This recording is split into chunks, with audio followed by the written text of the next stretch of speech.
Good morning. I am proud and pleased and excited to lend my voice and my support to Dan Siegel for mayor of Oakland. Some people don't know it, but Oakland belongs to us. Because Oakland belongs to us, we need effective leadership. We need leadership that cares, leadership that is sensitive, not to just one element of this community, but to every element of this community. Dan Siegel has a vision. Because he has a vision, he cares about the people of this community. Dan understands that if you live in Oakland, you should be able to stay in Oakland and not be driven out because you cannot afford to live in Oakland. And I support Dan. I believe that Dan Siegel brings to the table just what Oakland needs for this season. And so it's my pleasure and my privilege to present the next mayor of the city of Oakland, Dan Siegel.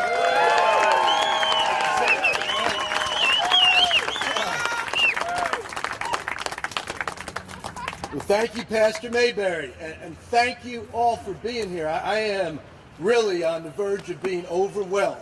And, someone said to me yesterday, and I don't mention anything about the 60s, and my response to that was, do you mean the 1960s are my age? And that's after listening to Gus. But I really want to thank all of you for being here. I wish I could call out everyone by name, but I want to mention just a few people, those who have come the farthest. Let me recognize J.C. Eaglesmith from Plumas County, who is here. J.C. is a champion in the fight against racism and genocide against Native people in California, and I am so honored to have his support. Also from San Diego, we have Coach Dennis Green, who some of you may have heard of. I'm so happy to have Dennis's support. I want to call out Ignacio Chapella, who is here, who is a worldwide champion in the fight against GMOs, and just everyone. You heard from Olga. My friends from the National Union of Healthcare Workers are here. My friends from the Occupy the Farm movement. I mean, we are really building something that is really, really significant. People in Oakland have been talking about the issue of safety. It's a key concern that we have. And this campaign is determined to make Oakland a safe city. All right. And here's what I mean by that. We need people to be safe from the despair and hopelessness that comes from poverty and long-term unemployment. Yeah. We need our children to be safe not only from street violence, but from the failure that comes from attending schools that do not prepare them to live productive and healthy lives as members of our society. We need safety for our tenants from unjust evictions and from the gentrification that is pushing people, particularly in our African American and Latino communities, down Highway 880 and down Highway 580. Yeah. We need safety for our city workers in facing attacks on their wages, health care, and pensions, and not just city workers, but other public workers as well. I was astonished to read about the attacks on public workers. People say they make too much because they make an income of $60,000 or $70,000, which is barely livable wage here in the Bay Area. Instead of complaining about what our public workers make, we should insist that everyone make that sort of income. We need safety for women to be free from rape and sexual exploitation. We need safety for our immigrant communities to be safe from attacks by the INS on their homes and their workplaces. We need safety for our LGBT community from violence and homophobia. We need safety for our young men of color to be free from racial profiling, gang injunctions, stop and frisk campaign, and youth curfews, and police violence. We need safety for our people from malnutrition and from diabetes and from the other diseases that come about from a diet that's rich on Big Macs and Cokes.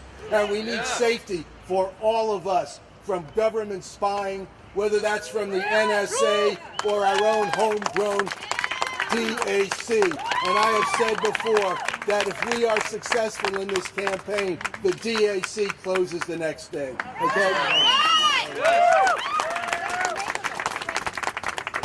Domain Awareness Center, right? It's the local branch of the Justice Department, the NSA, and the FBI. Now, you know, these are some big thoughts, right? And the question is, how are we going to get there? And I've got some thoughts about this, which I want to share with you today. But let me say this is a work in progress.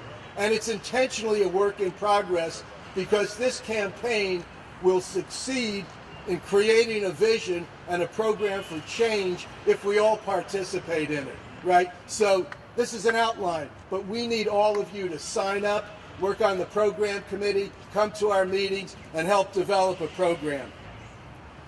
But to begin, right, the campaign strategy has to be based upon bringing to the city of Oakland an approach that focuses on social and economic justice as the key to creating a safe city. When we talk about social justice, you know, it seems like ever since I've been in Oakland, people run for mayor and say, gosh, when I'm mayor, we're going to create a partnership with the Oakland School District to make sure that that school district succeeds. I've been here a while. It hasn't happened yet. But it's time for it to happen. The Oakland school system is decaying and sinking into the ground as we stand here today. And that has to stop.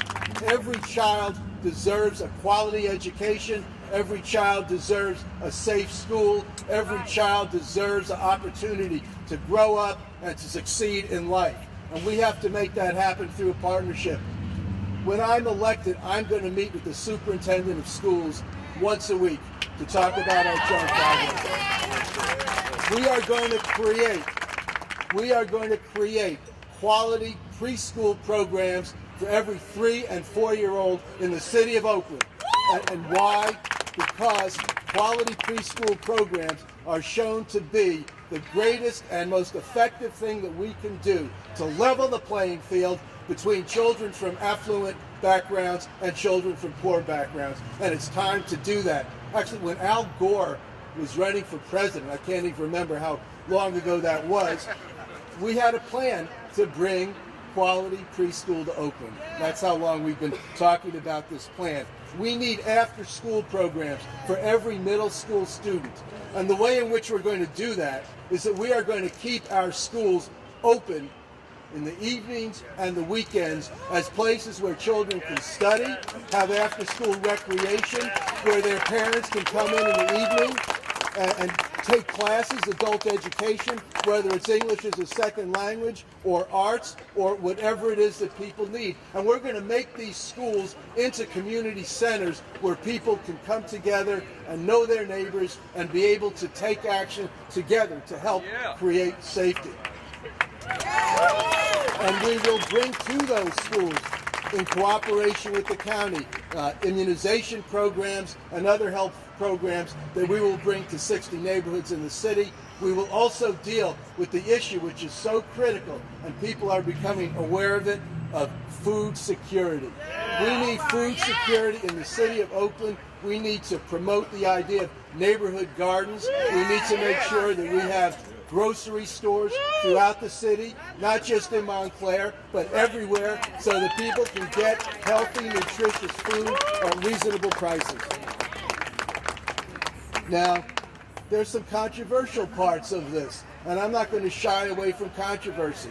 We talk about economic justice. What does it mean? It means an immediate increase in the minimum wage in Oakland to $15 an hour. We need to get serious about development in the city of Oakland.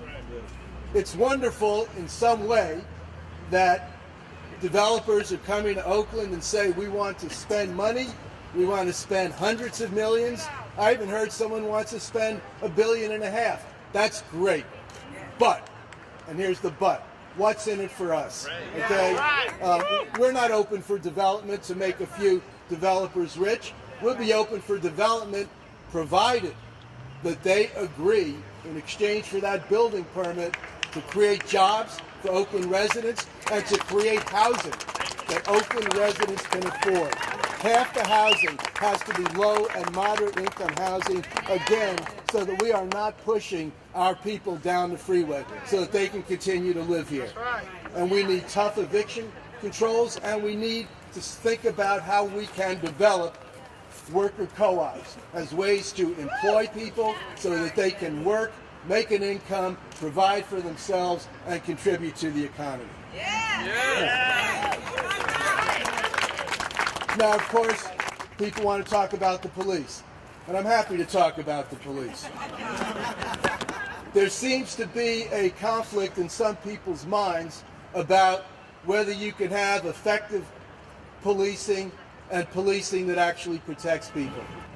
We will demand to have a police department in the city of Oakland that protects people's lives, property, and their constitutional rights. And that's the bottom line here.